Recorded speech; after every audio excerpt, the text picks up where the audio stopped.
Por favor, irmão, abra sua Bíblia em 1 Samuel.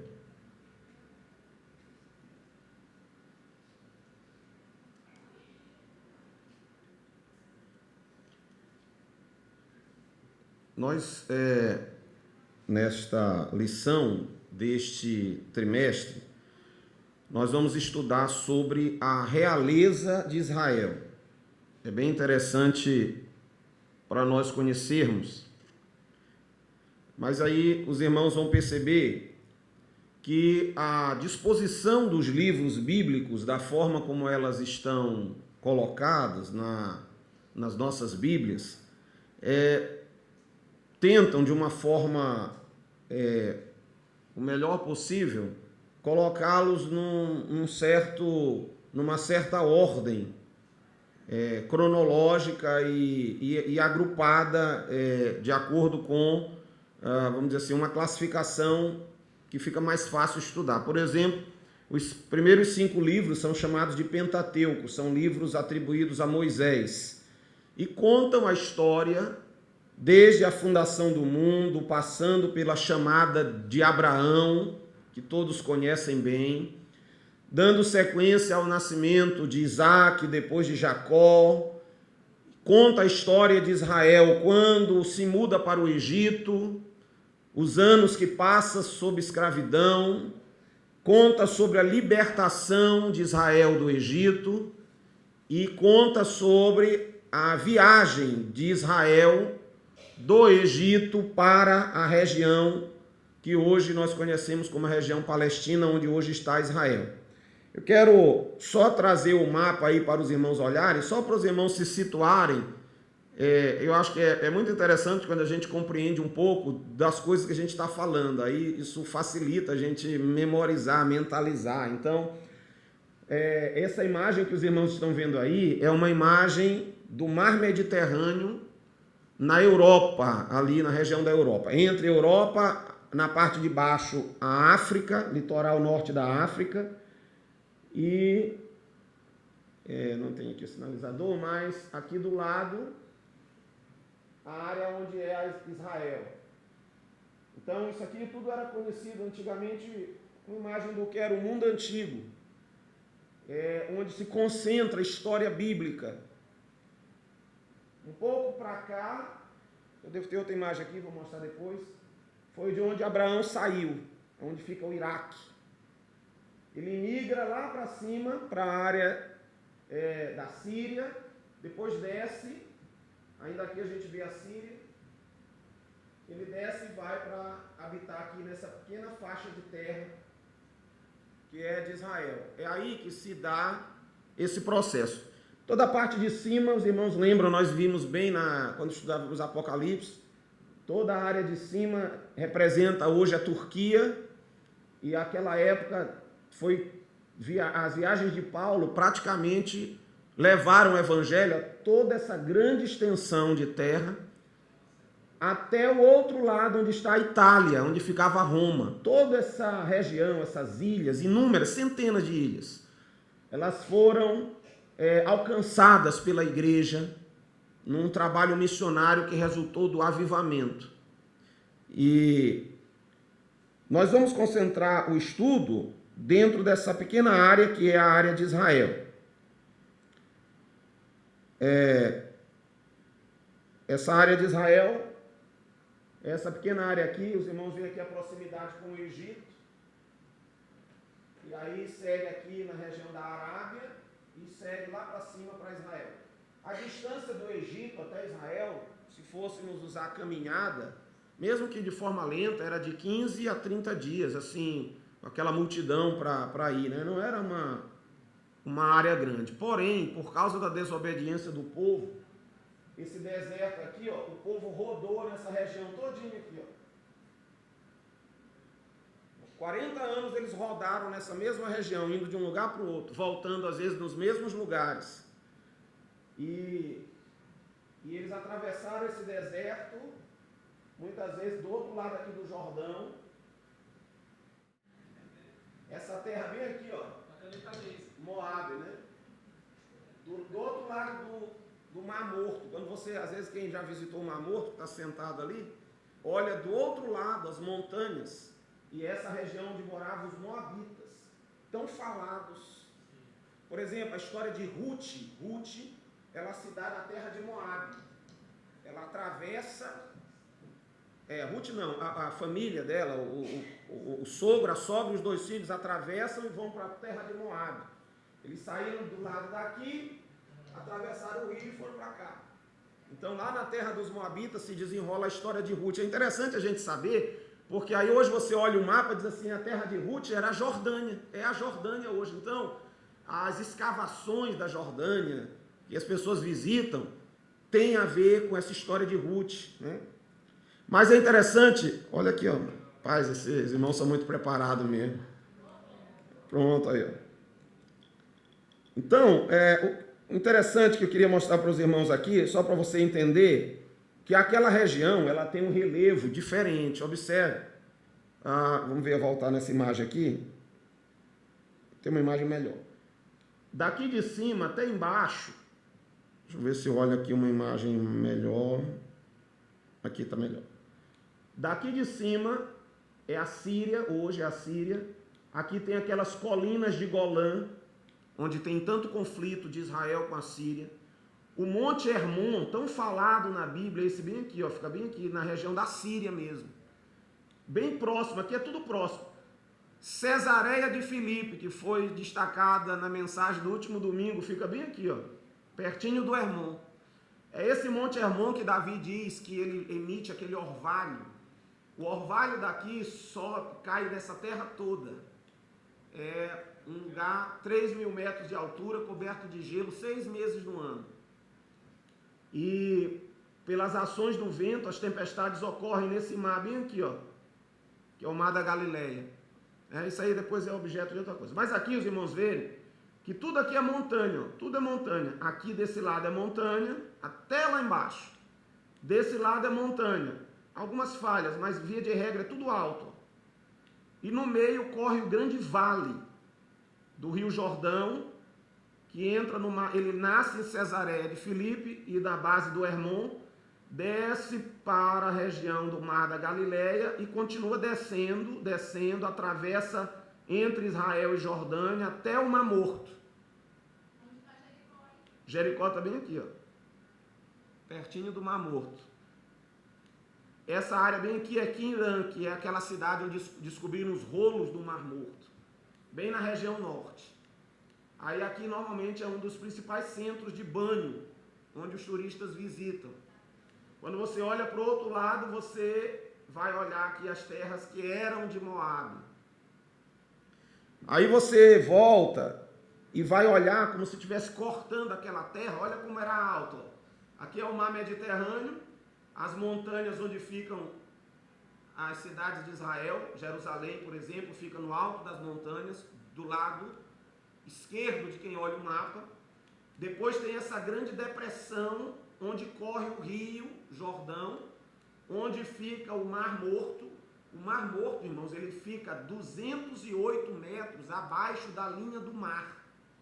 Ou seja, o mar está aqui e o Mar Morto lá embaixo, é um buraco. E nesse vale corre o Jordão. Isso aqui é um corte no sentido de cima para baixo. Mas se cortar, aliás, da lateral direita para a esquerda, se cortar de cima para baixo, você olha essa imagem. Olha lá a representação do mar Mediterrâneo lá atrás, as montanhas que estão as cidades principais de Israel e o vale onde corre. Olha como o Hermon é mais alto, o rio Jordão nasce aqui e vai descendo, ó. Aí ele monta o Mar da Galileia bem aqui, depois desce e cai no Mar Morto. Só para os irmãos terem a ideia de como é a região lá, né? Cheia de montanhas de um lado e de outro e descendo. Então, nesse cenário de montanhas e vales, é o que nós vamos tratar nas lições que nós vamos começar agora. Deixa eu ver se tem mais alguma imagem interessante para os irmãos verem aqui. Essa aqui, ó, essa aqui é bem interessante. Olha, dá para ter uma ideia, né, de como era o relevo, ó. O vale que desce o Jordão, o Mar da Galileia, o Jordão, olha Jericó bem aqui. Dizem que o Monte da Tentação era aqui nessa região de Jericó. E olha como Jericó era perto de Jerusalém. Por isso é que vocês dizem, subiu Jesus de... O Sinai não está vendo aqui, ele é mais aqui embaixo. Mas aí quando você lê na Bíblia assim, subiu Jesus de Jericó para Jerusalém, é porque era uma subida mesmo, irmãos. Isso aqui era uma... Ele subia essas montanhas aqui para chegar em Jerusalém. Aí você lê na narrativa, e saiu Jesus de tal lugar para tal lugar, então havia essa tramitação. Ó, como Belém é pertinho, né, de Jerusalém. Então, quando nós falarmos de Judeia, nós estamos falando da parte de baixo. Quando a gente falar de Israel ou Samaria, nós estamos falando dessa parte de cima. E a Galileia, que você lê tanto na Bíblia, que Jesus foi para a região da Galileia, ela já fica lá em cima, a parte mais em cima de Israel. E é na Galileia que fica o mar da Galileia, onde muitas coisas aconteceram lá na história bíblica. Aqui uma outra representação com algumas cidades importantes. Os irmãos já ouviram falar do Megido? Aqui é um vale, ó. Pode observar que é um vale onde a Bíblia profetiza que vai acontecer a batalha do Armagedon. Hoje ele é um campo lá em Israel, uma plantação bonita, tem muita plantação aqui, muitas fazendas. Samaria fica próxima de Jerusalém, ó. E as principais cidades, Betel. Lembra onde era Betel? Que Jacó erigiu aquela coluna quando ele teve o sonho. A cidade de Ai, que foi a segunda cidade conquistada por Israel. A primeira foi Jericó, depois foi Ai. Os moradores de Ai colocaram os israelitas para correr por causa da desobediência. Toda essa história existe aqui e essas cidades são citadas. Gibeá é uma cidade citada, mas aqui basicamente ficou concentrado muito da história de Israel. Vamos ver se tem alguma outra coisa aqui só para a gente começar. História antiga.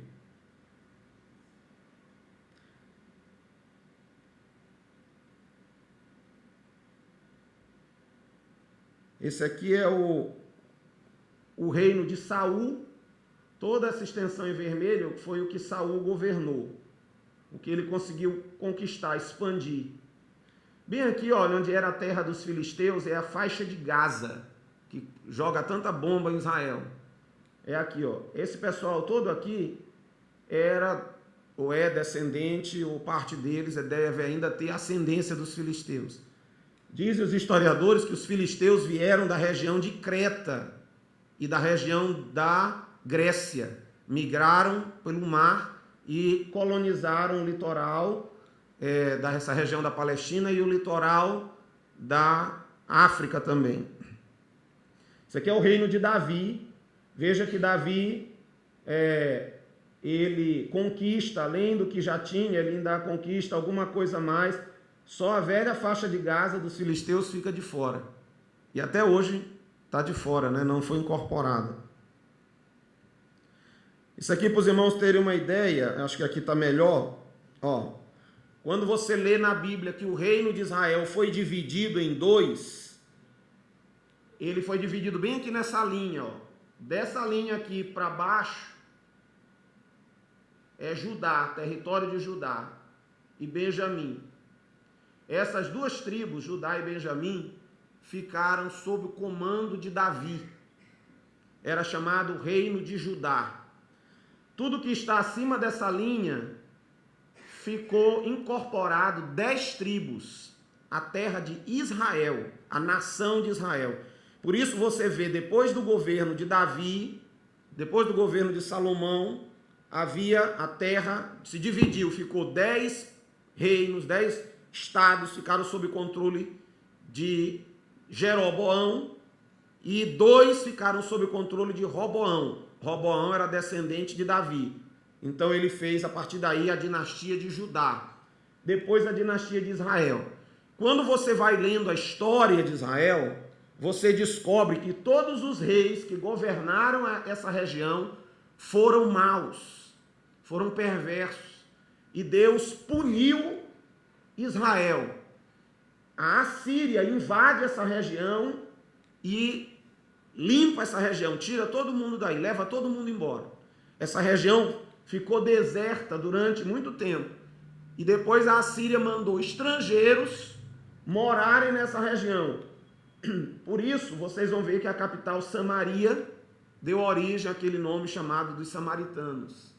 E eles não se juntavam com os judeus, porque a nação que voltou do exílio da Babilônia e reconstruiu Israel foi somente Judá. Por isso os judeus passaram a ser chamados de judeus.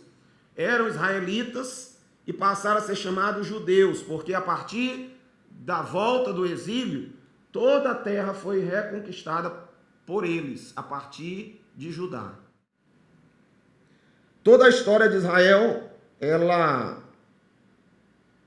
segue nessa região. Essa é uma imagem do Google Earth, né? Que mostra como é a região. Ó.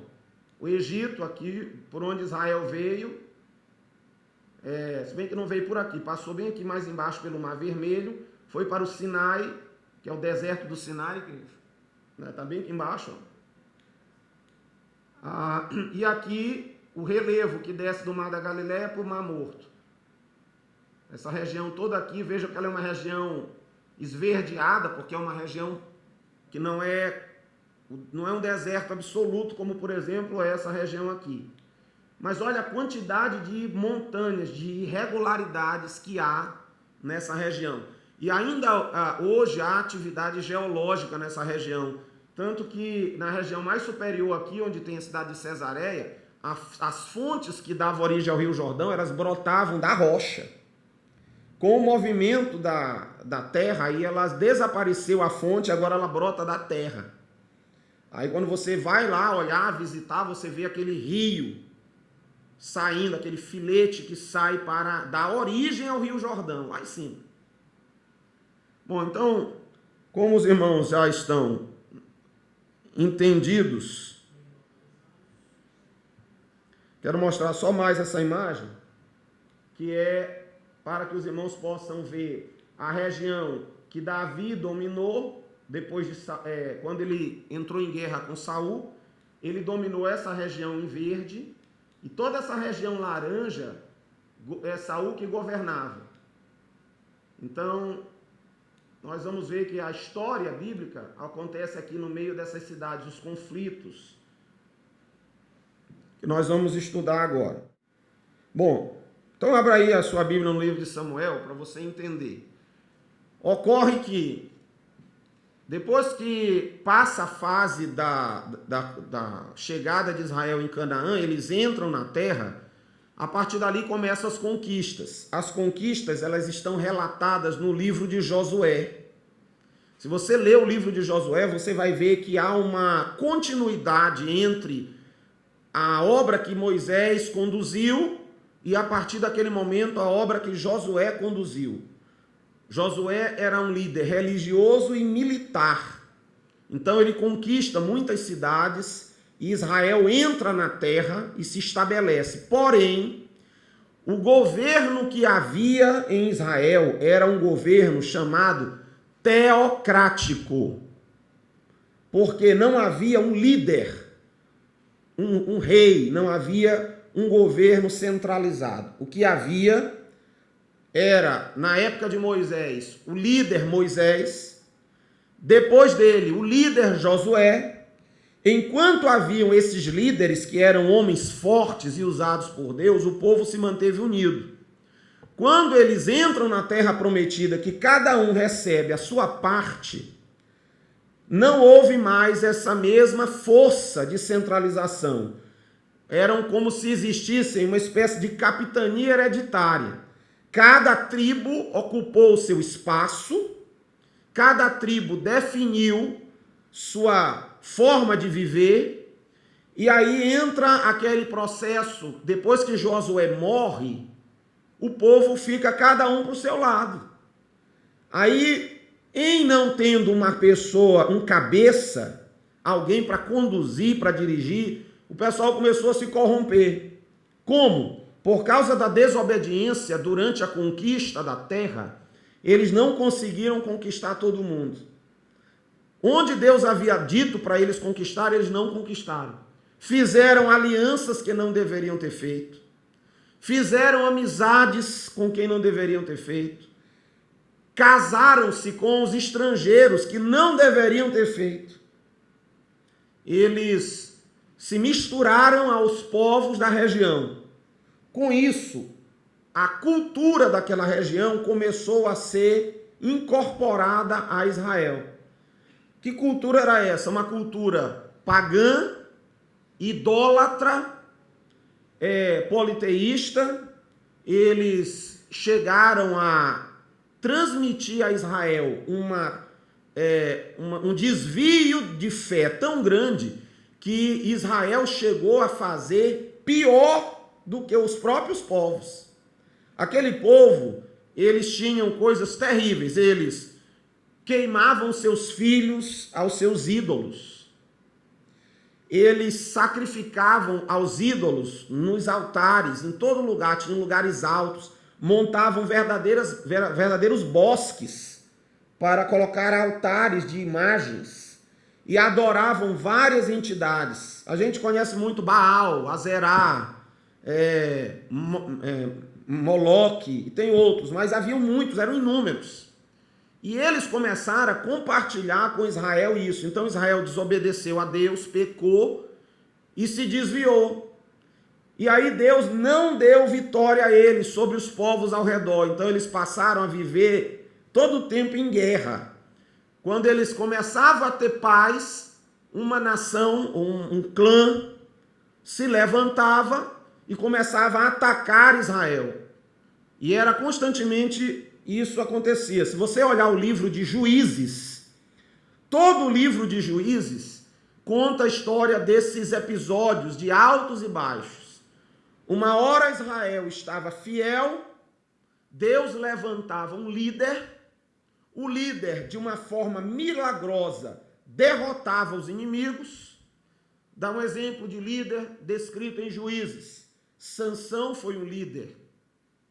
Na hora que o povo estava em opressão, Deus levanta Sansão, e quero até lembrar os irmãos que isso não acontecia de um dia para o outro. Quando Deus resolveu levantar Sansão, começou ele anunciando o nascimento de Sansão. Passaram-se anos o povo debaixo de opressão dos inimigos, até Sansão estar apto a ser o líder que Deus escolheu para libertar. Toda essa história de Juízes nos ensina muito, não é o nosso objetivo. Mas você vai ler em Juízes o quanto a infidelidade traz prejuízo para a vida. Prejuízos prolongados, prejuízos doloridos, prejuízos às vezes que não conseguimos recuperar. Aí você vê a história de Gideão, você vê Jefté, você vê Débora, tantos juízes foram levantados para socorrer o povo por causa da desobediência. E o pior de tudo é que, enquanto o juiz vivia, as coisas estavam melhores. Era só ele morrer, o povo perdia o controle de novo. Então, Israel tinha a tendência de inclinar-se para o erro.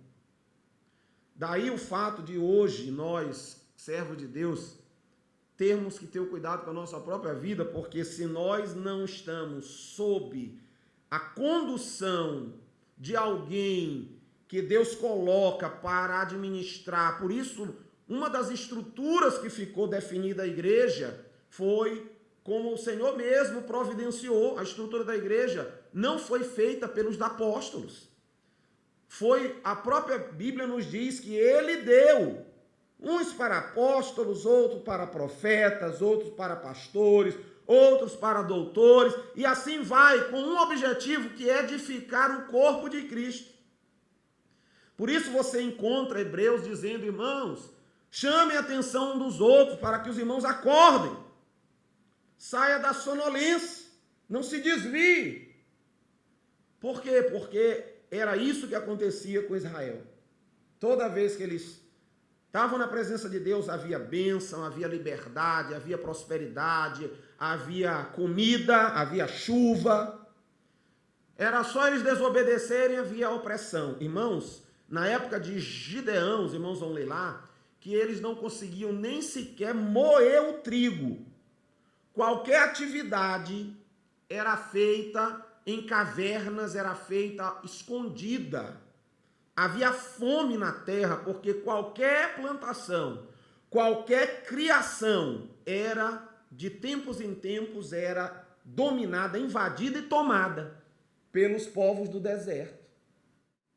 Então, a Juízes retrata esse cenário de instabilidade, falta de governo, falta de liderança e desobediência.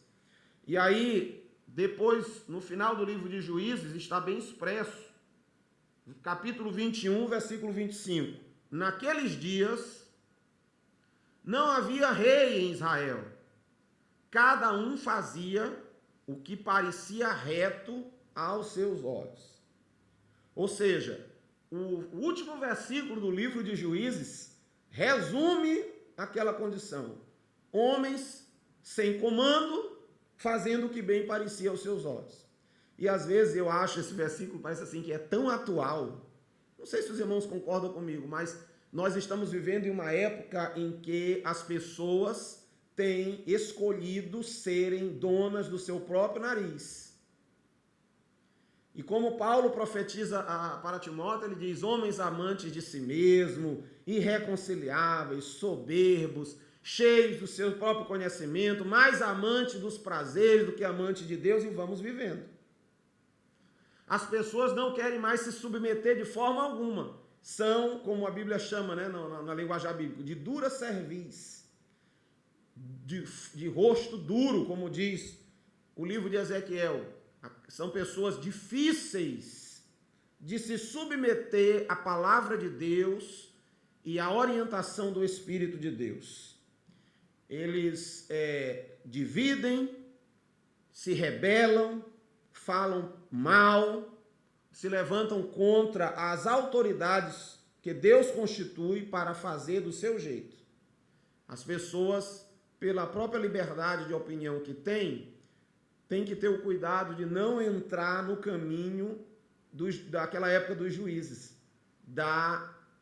vamos dizer assim, da rebelião, da rebeldia, a ponto de dizer: não, é do meu jeito, é do jeito que eu quero, e não se submete dentro das regras de Deus, dentro daquilo que o Senhor determina.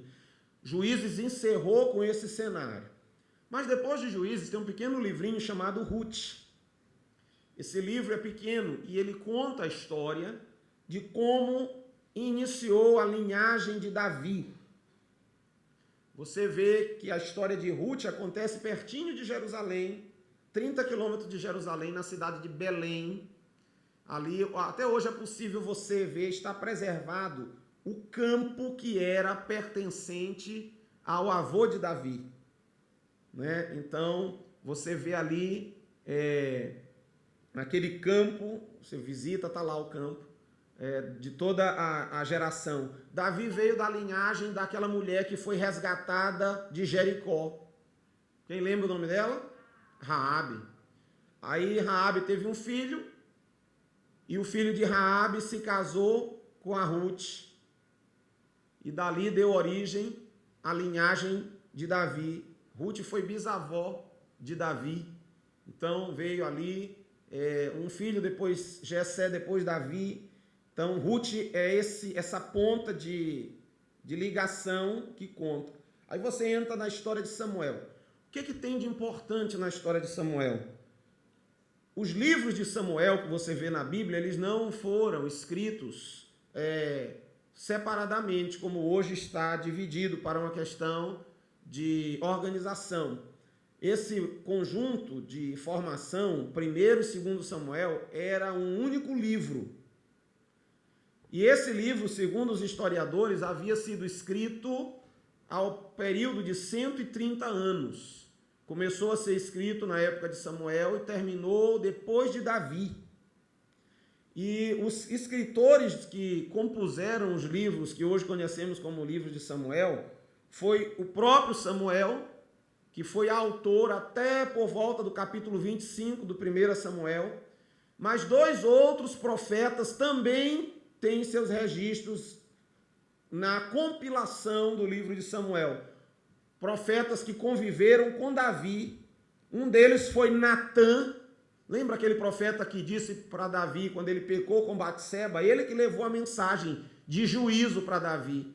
Esse Natã é um dos que também registrou a história e os fatos do livro de Samuel em Samuel.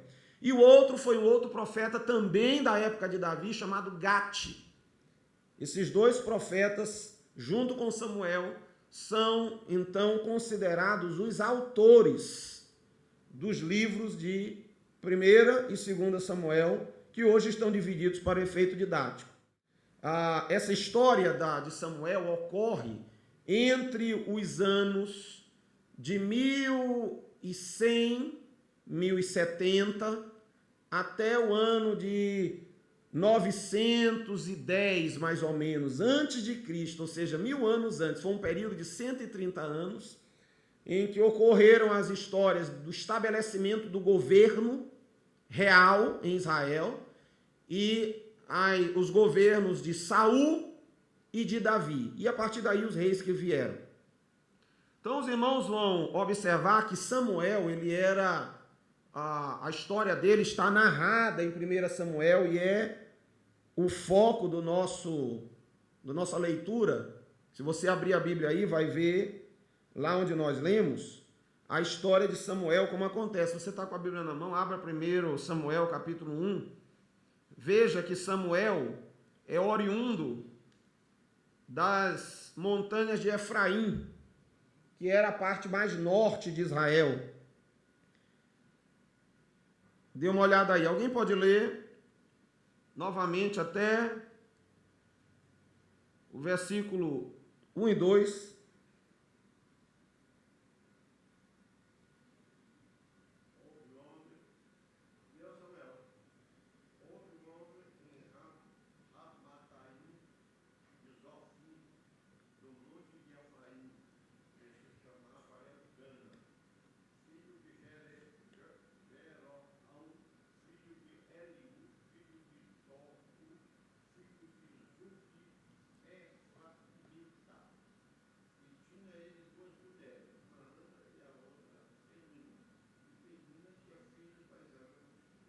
Olha de onde veio a família de Samuel.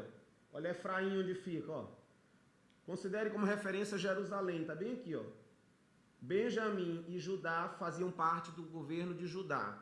Efraim era praticamente a tribo de Israel mais próxima de Judá. Então, todo o governo de Saul, a família de Saul, a família de Samuel, todos eles vêm da região montanhosa de Efraim.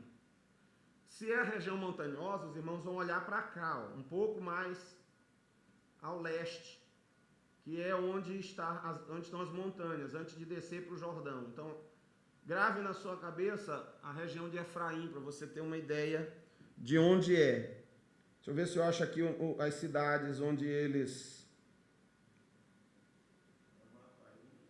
deixa eu ver aqui se a gente encontra algum mapinha com essa descrição. Acho que está aqui, nesse aqui. Observe aqui, deixa eu ver se eu consigo ampliar. Ó. Aqui. Só para os irmãos verem, ó. Jerusalém bem aqui, onde é Jebus, é Jerusalém. Olha como Belém é próximo. Aí vocês vão ler ao longo das lições, vão ouvir falar em Gibeon. Aqui em Gibeon haviam muitas batalhas. Era um vale. Olha Jericó aqui, perto do Mar Morto. Betel, que é aquela cidade que Jacó elegeu. Siló. Preste bem atenção onde fica Siló. Siló era a sede onde Samuel tinha sua escola de profetas. Siló era a sede do governo teocrático. Ainda quando Samuel governava como juiz, era em Siló que ele comandava. Então decore aqui a posição de Siló. Quando você lê na Bíblia alguma coisa sobre Siló, aí você vai saber que é aqui próximo a Jerusalém, na mesma região montanhosa. Essas outras regiões de onde nem sempre é fácil achar nos mapas, porque são regiões muito antigas, às vezes as cidades nem descobertas estão. São muitas ruínas. Isso aqui nós estamos falando, irmão, de 3.000 anos atrás. E 3.000 anos atrás, assim, não foi 3.000 anos largado, foi 3.000 anos de invasão, de troca de poder. Essa região sempre foi alvo de atenção dos países árabes, dos países europeus. Então os irmãos sabem as histórias de invasão das cruzadas, invasão grega, invasão romana. Tem um histórico aí, é muita gente cavando e pisando no mesmo local. Então os irmãos vão de convir que muita dessas ruínas hoje são muito difíceis de você identificar, mesmo para a arqueologia. Mas o que a gente vê de interessante é que os arqueólogos, apesar de tudo, cada vez que encontram uma coisa nova, confirma com exatidão o relato bíblico. Isso admira a gente, porque a palavra, a história bíblica, ela é confirmada. Bom, então, voltando aqui, nós estamos falando de Efraim, foi dali que veio essa família de Samuel. Os irmãos conhecem minha história.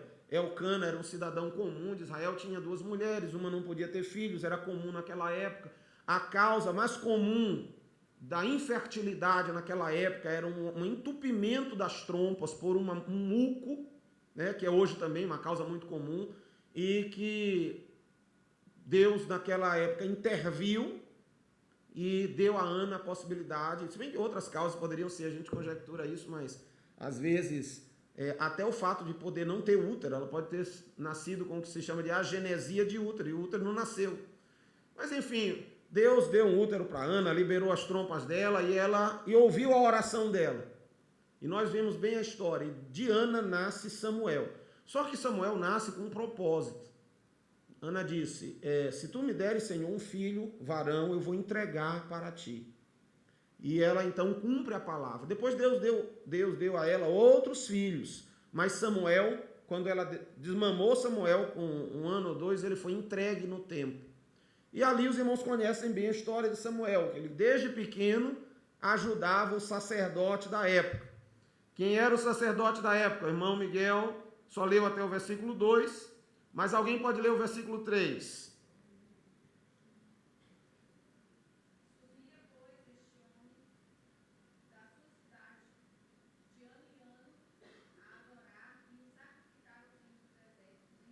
Em Siló. Lembrem de Siló, onde era Siló.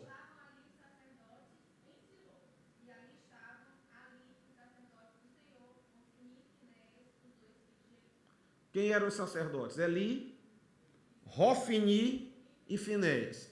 Eu vou resumir a história para os irmãos entenderem como nós estamos. Era uma época, irmãos, de profunda corrupção moral. Era uma época de corrupção espiritual. E era uma época de domínio e de grandes lutas com filisteus, principalmente. Os filisteus eram um povo alto, ele era um povo grande, era um povo que a característica realmente confirma a possibilidade deles terem vindo da Grécia. Eram altos. Inclusive, entre os filisteus haviam pessoas da estatura como era a de Golias. Golias não foi o único gigante da época.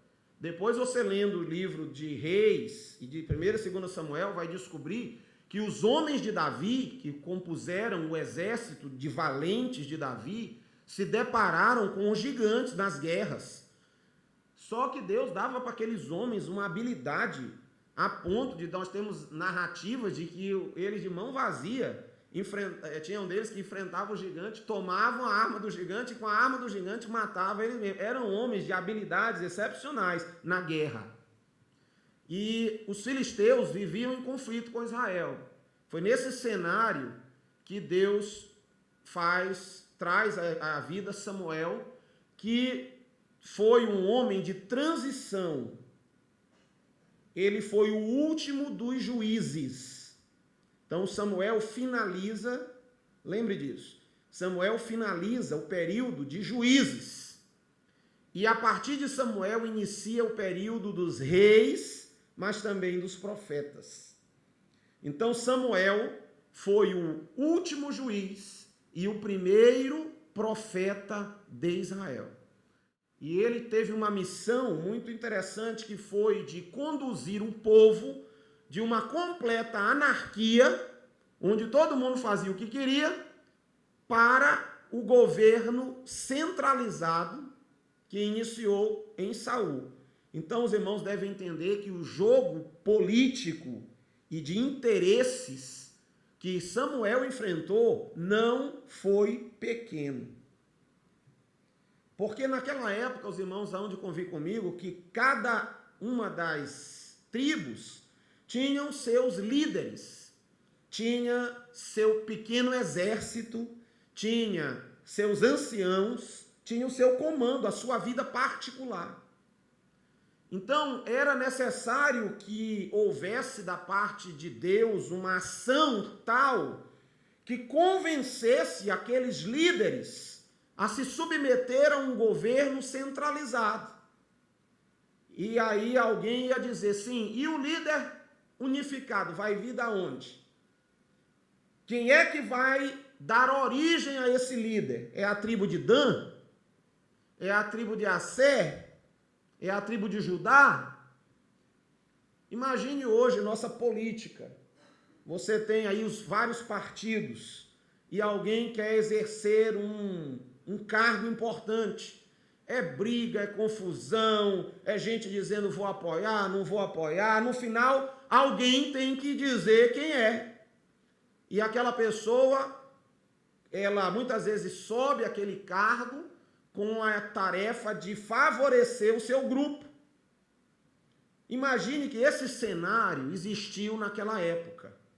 E foi para Samuel uma tarefa árdua ter que lidar com tudo isso até que o governo real fosse estabilizado. Embora a gente veja no livro que havia um desejo das tribos de que houvesse um rei, não era o desejo de Deus, mas foi desejo do povo, que Deus quis atender, mas isso não significa que eles tenham se submetido à vontade, é tanto que os irmãos vão ver que houve, a partir dali, de Saul e depois Davi, houve conflito permanente entre Israel e Judá, exatamente por conta desses interesses. Então Samuel exerceu da parte de Deus uma ação muito vigorosa. Isso também nos dá uma ideia, irmãos, de que liderar, ao contrário do que alguns pensam, liderar não é uma coisa simples. Às vezes a pessoa está trabalhando na igreja e ela tem aquele foco de querer estar sempre na frente, de querer estar sempre no comando. É uma boa aspiração, é uma coisa boa você aspirar a trabalhar para o Senhor. Mas você precisa lembrar que para liderar, antes de tudo, eu preciso estar muito sujeito a Deus. Liderar na casa do Senhor não é a mesma coisa de liderar na vida secular. Na vida secular há regras, há conchavos, há interesses humanos. Na vida espiritual, nós lutamos principalmente contra a oposição de Satanás. Os líderes de uma obra, eles são muito mais alvejados, porque qualquer estratégia militar tem por objetivo diminuir o poder do líder, rachar, dividir, porque dividido, aquele grupo não tem força nenhuma. Então, liderar é algo muito bom, mas quando você está submetido a Deus. Por quê? Eli era sacerdote naquela época. Porém, embora sacerdote, Eli não conduzia o povo de maneira correta. Diz aqui que ele tinha 2 filhos, Hofni e Finéias. Esses filhos de Eli embora fossem sacerdotes, mas há muitos já tinham desprezado as coisas de Deus. São um exemplo de líderes que não se submetem ao Senhor. Qual é o objetivo do diabo? Levar ao pecado. O que o inimigo quer é levar o homem ao pecado. Não pense que o diabo quer só quer fazer coisas materiais. Às vezes a pessoa pensa que a guerra do diabo contra nós é só tirar o dinheiro, estragar um carro, dar um prejuízo. Não, irmãos. O que o diabo quer fazer é levar o homem ao pecado. O que racha nossa comunhão com Deus é o pecado. Satanás não tem poder de entrar entre eu e Deus, entre você e Deus. O que separa é o meu pecado que me afasta. Embora Deus esteja com a mão estendida, com o ouvido atento para o meu arrependimento, mas enquanto eu estou no pecado, há divisão, há separação. Hofni e Finéias estavam liderando o povo, vestidos com a estola sacerdotal, com a roupa, com a cobertura de cabeça própria dos sacerdotes, mas na hora de adorar, não obedeciam o que Deus queria. Sabe o que eles faziam? A Bíblia descreve mais na frente. Eles, do jeito que a comida vinha na panela, em vez de eles separarem a porção de Deus e tirarem a porção deles, não, eles pegavam qualquer uma. Banalizavam a ordem de Deus. Naquela época, as nações ao redor exerciam muito uma atividade chamada prostituição cultual, onde os ídolos eram... O lugar onde os ídolos eram adorados, haviam mulheres prostitutas que recebiam os homens. E aquilo era parte do culto àqueles ídolos, essa prostituição cultural. E aqueles dois rapazes, sacerdotes, jamais deveriam sequer aceitar algo parecido com isso. Mas as muitas mulheres que frequentavam o lugar de adoração em Siló, eram assediadas por eles e eles adulteravam e se prostituíam com aquelas mulheres, sendo sacerdotes do Senhor. Irmãos, aqueles homens insultaram continuamente o Deus de Israel na função que eles ocupavam de sacerdotes e líderes. E eu vou dizer aos irmãos que a exemplo dessa história e de outras, a quem muito é dado, muito é cobrado.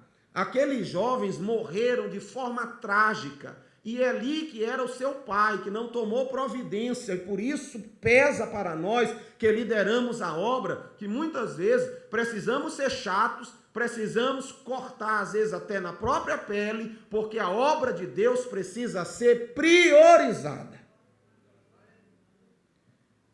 E aí fica difícil porque você está lidando como se fosse com Israel, com muitas tribos, muitos desejos, muitas opiniões, muito orgulho pessoal. E às vezes o líder tem que ir contra aquilo, às vezes contra a sua própria família. Porque às vezes, como aconteceu com Eli, às vezes a família do líder é a que lhe dá mais trabalho, porque não quer se submeter. Mas isso não leva o líder à condenação, mas quando ele não se posiciona, quando ele não adverte, quando ele não toma uma providência, ele é tão culpado quanto aqueles que pecaram. Aí nós vemos a história daqueles jovens maus, e nesse cenário de desvio, de desobediência até dentro da casa de Deus, Deus levanta um homem para mudar a situação. Foi Samuel. Samuel nasce e ele começa a servir no templo. Os irmãos conhecem a história de como ele é chamado por Deus na época e na hora certa. Às vezes você tem pressa. Você se converteu ontem, já quer pregar, já quer estar no púlpito. Você se converteu ontem, já quer liderar jovens. Não entende que há um preço a pagar que exige uma certa maturidade. E aí há necessidade de jejum, de oração, e isso não é uma coisa que é porque a igreja convoca. Ah, eu sou líder, mas só jejuo porque o pastor convocou, porque fulano convocou. Irmãos, não, é uma vida pessoal, é um preço que a gente acaba tendo que pagar pelo aquilo que Deus colocou na nossa mão. E Eli, aí a gente até brinca que Eli, você nunca vê uma referência para o sacerdote Eli, ele estando em alguma atividade. toda a referência feita para o sacerdote ali, leia depois em casa 1 Samuel, que é o trimestre que nós vamos falar de 1 Samuel, você só encontra ali sentado. Gordo, velho, sentado. Até na hora da morte, como a irmã Cristina diz, ele recebe a notícia e cai para trás da cadeira de balanço dele, quebra o pescoço e morre. Irmãos, isso é às vezes a Bíblia cita isso aí para mostrar como a liderança pode ser acomodada, infeliz, incapaz, e a obra de Deus ir despencando. Líderes no pecado, líderes no adultério, líderes pregando e adulterando. A gente ouve tanta coisa, principalmente dentro da área da atividade, da promiscuidade. É hoje a principal. Duas áreas são as principais fontes de derrota para os líderes. Ou é a área sexual, a área de adultério, ou é a área de finanças, corrupção, interesse. Essas duas áreas têm derrotado líderes, homens que levantaram com bom propósito, se corrompem e se mantêm disfarçados na frente das agremiações religiosas, se fazendo parecer santos. Todo dia se ouve um escândalo de homens grandes, homens que são líderes de muitos anos, se perdendo em WhatsApp, se perdendo com assédio. Mas eu quero dizer aos irmãos que a vida de santidade é um chamado que Deus tem para todos, não há privilegiados. A mesma santidade que o líder tem que ter, qualquer um de nós tem que ter. Com certeza discutiria com os irmãos a questão de que o líder precisa ser alguém primeiro que demonstre frutos, bons frutos. Por isso não dá para se escolher líder quem começou ontem, porque não dá para ver fruto. Porque não adianta o líder estar aqui de manga comprida, amém, aleluia, glória a Deus. Quando sai da igreja, chama todo tipo de palavrão, trata mal, tem inconsistências na sua vida pessoal. Isso nunca pode ser um líder, porque não é nem convertido ainda direito, precisa se santificar. Então, vamos por aí. Porém, o que eu quero que os irmãos percebam é que Samuel enfrenta esse cenário. E só foi vitorioso porque Samuel era um homem profundamente ligado ao Senhor. Samuel ouviu a voz do Senhor desde pequeno. Samuel foi, pelo menos isso ele fez, ensinou Samuel a responder corretamente. Porque tem muitos a quem Deus tem dado talentos, tem muitos que sabem do seu ministério, do seu dom, do seu chamado, a quem Deus tem dito, fulano, e ele tem se escondido, quando na verdade já deveria ter dito, eis-me aqui, Senhor, fala que o teu servo ouve. Talvez tenha alguém aqui assim, a quem Deus tem dito, tem mostrado, e você tem fugido do que Deus está chamando. Infelizmente, irmão, se Deus tem um propósito contigo e você não quer vir pelo amor, vai vir pela dor, pelo aperto. Eu digo assim, embora isso não esteja na Bíblia, mas é um jargão que já se usa. Mas eu quero lhe dizer, se você se torna resistente ao que Deus quer fazer na sua vida, Ele aperta daqui, aperta dacolá para você se enquadrar. Porque quando Deus tem um propósito conosco, se a gente corre e foge para o barco, entra no mar, Deus manda a tempestade. Se a gente não entende, continua fugindo, Deus manda o peixe. E o aperto e o desespero vêm sobre nós até a hora que a gente desiste e diz, ô Senhor, me socorre. Eu vou te atender. Aí o peixe cospe a gente na praia. Você quer sair da aflição, da dificuldade? Entenda como é que Deus quer te usar e se aproxime dele, obedeça a ele, esteja na presença dele. Aí você vai ver a bênção de Deus acontecendo na sua vida. Obediência.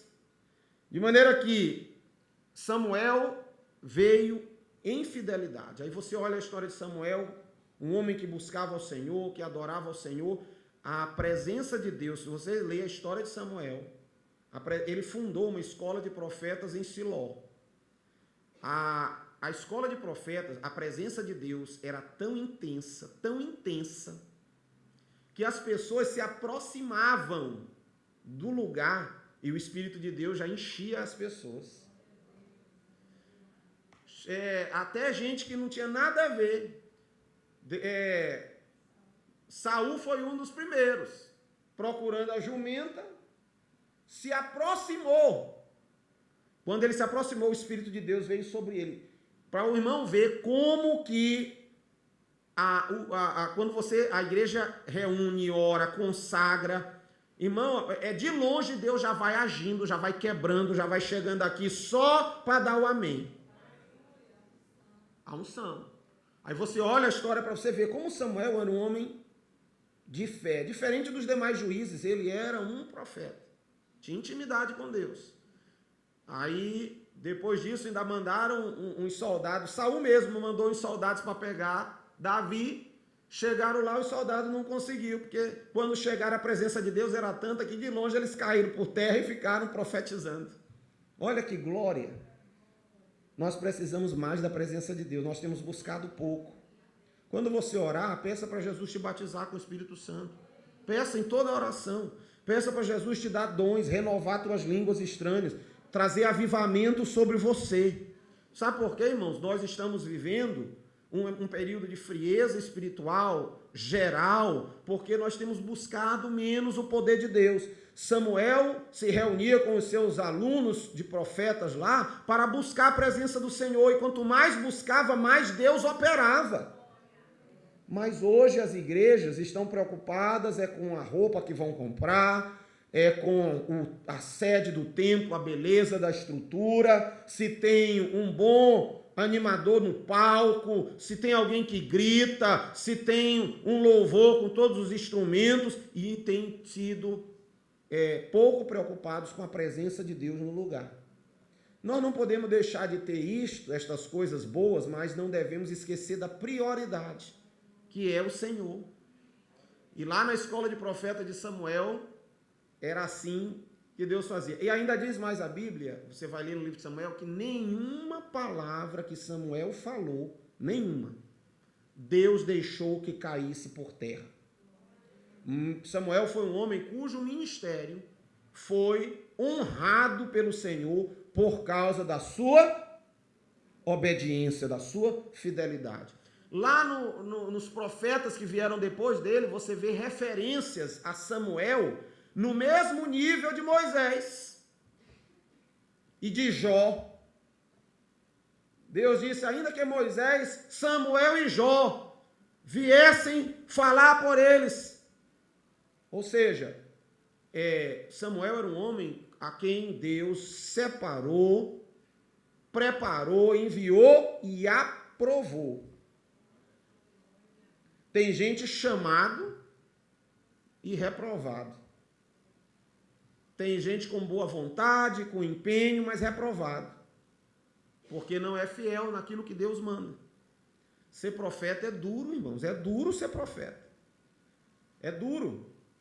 Você vê profetas que eram obrigados a fazer coisas para demonstrar para o povo, para impactar o povo.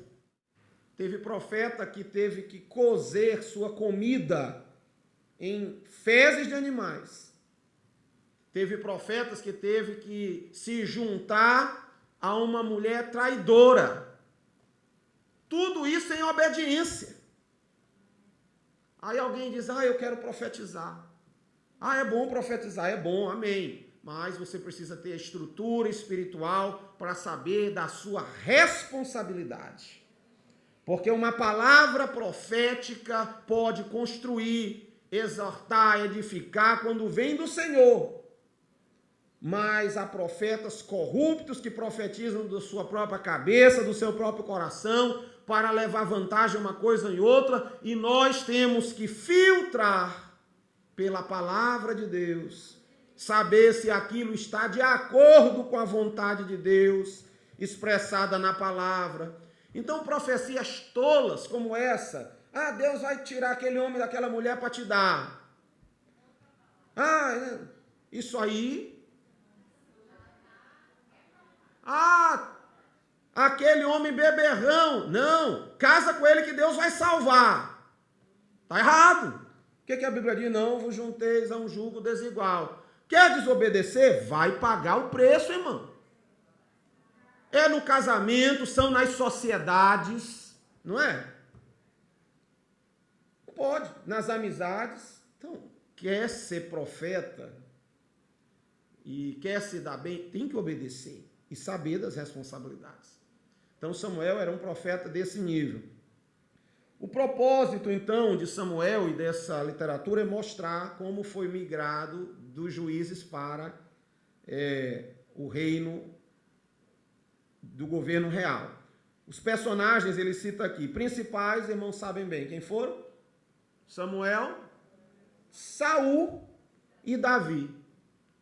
Os dois livros de Samuel praticamente tratam dessas três personagens. Vamos ver a autoria, como já citei aos irmãos, Samuel, Gate e Natã. 1 Crônicas 29 e 29. Alguém pode ler aí?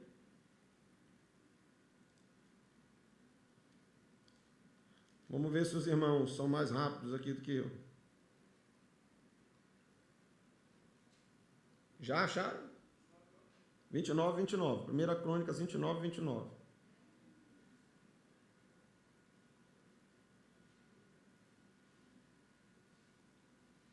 Alguém lê alto aí.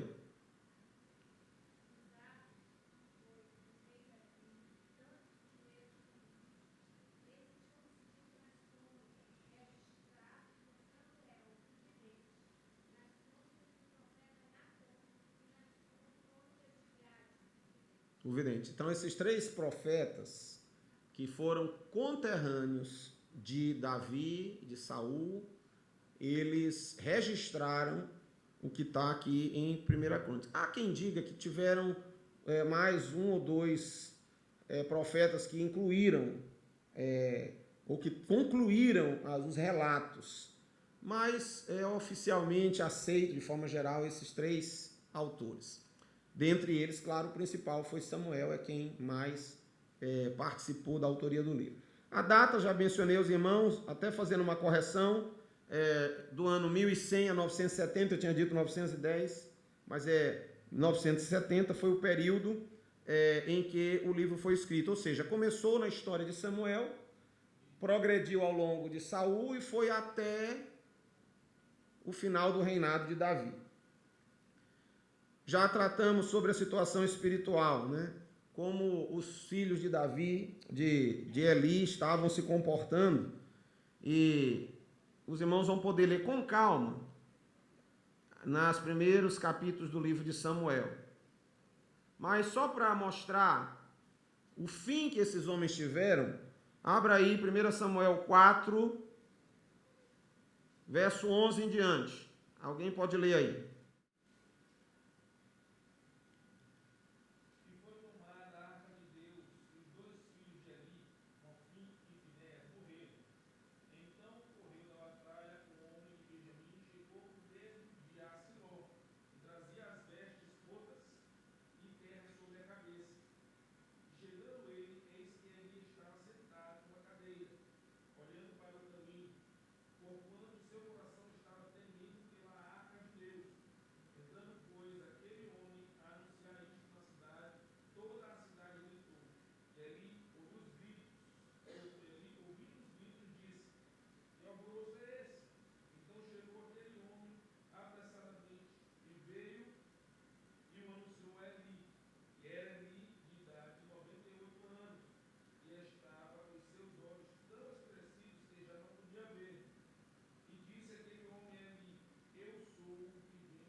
O 18 também.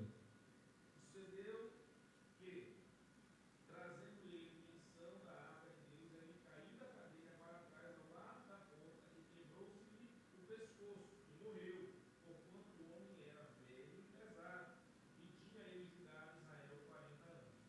Olha aí. a consequência da má liderança para o povo e a desobediência do povo? Derrota. Derrota. Escravidão. Em compensação, logo depois disso, você vê na história que o povo se reúne, ainda em desobediência, resolve, então, se aproximar de Deus, se arrepender e chamaram Samuel para Samuel socorrer eles. Nesse intervalo entre o momento em que eles se arrependem e procuram Samuel, nós vamos encontrar uma história muito interessante, que é o momento em que a arca de Deus é levada para a Filistéia. E lá eles botam a arca de Deus em frente ao seu Deus. O Deus filisteu na época era chamado Dagon. Dagon era um Deus ele era com o tórax e o corpo de homem e o rabo de peixe. Então ele era essa figura. Aí botaram ele lá no templo de Dagon, e quando eles apareceram, estava lá Dagon com os braços e a cabeça cortada, caído na frente da arca do Senhor. E ali, onde a arca passava, no meio dos filisteus, eles ficavam todos feridos. Deus feria o povo. Até que eles botaram a arca numa carroça e mandaram de volta para Israel. Mas isso foi depois de muito tempo. Até então, Samuel levanta para então interceder pelo povo. E a partir dali ele então estabelece, junto com o povo pede um rei. Não era vontade de Deus dar ao povo um rei. Se você vê aqui no capítulo 8 do livro de Samuel, vai ver que ele julgou Israel durante o período que estava no comando, e então o povo pediu para Samuel um rei.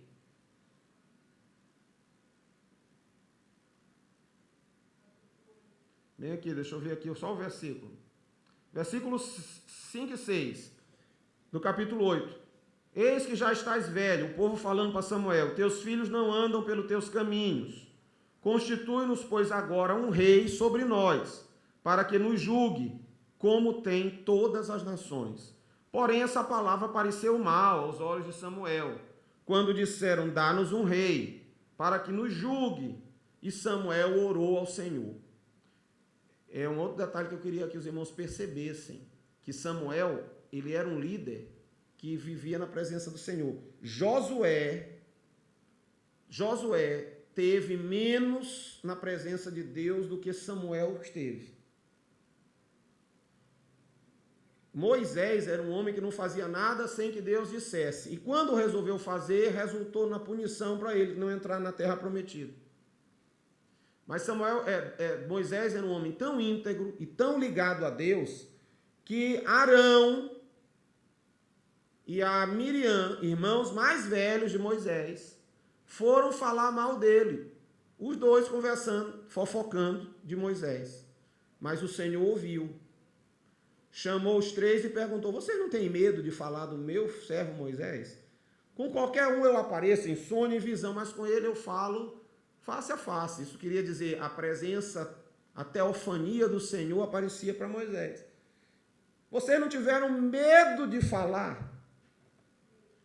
Olha como é que é. Quando você está na presença de Deus, irmãos, não precisa você ficar orando, Senhor, te vinga, mata, acaba com ninguém. Nem é uma oração que nós devemos fazer. Basta você estar na presença do Senhor que Deus toma as suas dores. Você entendeu? Por isso é que não há necessidade de você se queimar, desejando o mal do próximo. Provérbios diz que você não deve nem rir da desgraça do próximo, nem zombar. Porque se Deus vê você fazendo isso, ele pode se aborrecer com você e mudar a condição do seu próximo, do seu inimigo. É do inimigo, especificamente, que ele fala. Aí e dos ungidos. Eu não digo nem, irmão, do ungido só. Não fale do seu irmão, principalmente se o seu irmão tiver intimidade com o pai. Talvez os que estão à frente da obra, por questões de necessidade, tem que estar mais perto ali, orando, buscando, clamando, pedindo misericórdia, mas isso não quer dizer que seja alguma classe especial. Eu entendi o que a irmã Thelma está dizendo, porque os líderes costumam estar, né, buscando mais, porque tem que fazer. Porém, irmão, isso não está restrito ao líder. É a mim e a você, a qualquer um que tenha intimidade, porque Deus nos tem, como diz a Escritura, como a menina dos seus olhos. Quem nos toca, quem mexe conosco, está mexendo com o nosso Pai. Moisés foi assim, Moisés nem sabia. Os dois fizeram um acordo ali entre eles. Tu viu Moisés? Ele não devia ter feito aquilo, vai estar escândalo, vai isso, vai aquilo. O Senhor chamou, vem cá. Essa cena é tão interessante que eu olho assim como se fosse o Senhor chamando 3 filhos adolescentes. Vocês não tiveram vergonha de falar de Moisés? Arão foi aliviada a situação dele, porque ele era sacerdote, não podia ficar leproso, mas Miriam ficou leprosa 7 dias, teve que ficar fora do arraial, de castigo. O povo nem pôde sair dali, porque ela ainda estava fora. Só para os irmãos entenderem.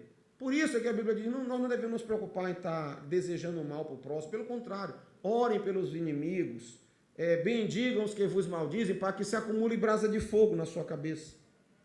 Por quê? Porque minha é a vingança, diz o Senhor. Então, a única preocupação que a gente deve ter é estar grudado no Senhor. Estar como Maria, aos pés de Jesus. Estar debaixo da sombra do Altíssimo. Ter o Senhor como aquele que nos guarda, né? Quanto mais intimidade nós temos com Deus, mais nós estamos guardados. E aí, levanta um para falar mal, espere que vem o juízo.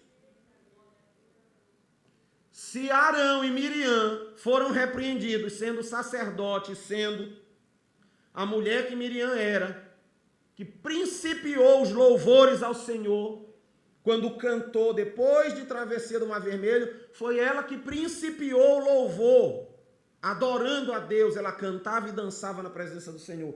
Se eles foram punidos, calcule o ímpio que se levanta contra o que serve a Deus. Mas a justiça não está nas nossas mãos, nem é no nosso tempo, nem é do jeito que a gente quer. Então, só se preocupe em ficar na presença do Senhor, em ser fiel, porque ninguém vai mexer com você. E se mexer, o juízo vem, irmãos. Né? A tempestade, né?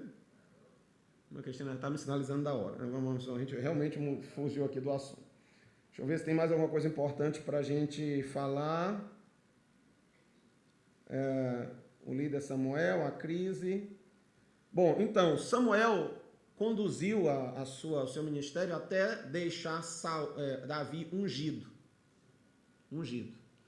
Também tem a última coisa que eu quero dizer aos irmãos é o seguinte: se Deus tem um chamado para a sua vida, espere o momento que Deus vai lhe colocar lá. Não queira acelerar o chamado. Não queira fazer como Saul. Saul fazia errado. Deus dizia para ele, faz assim.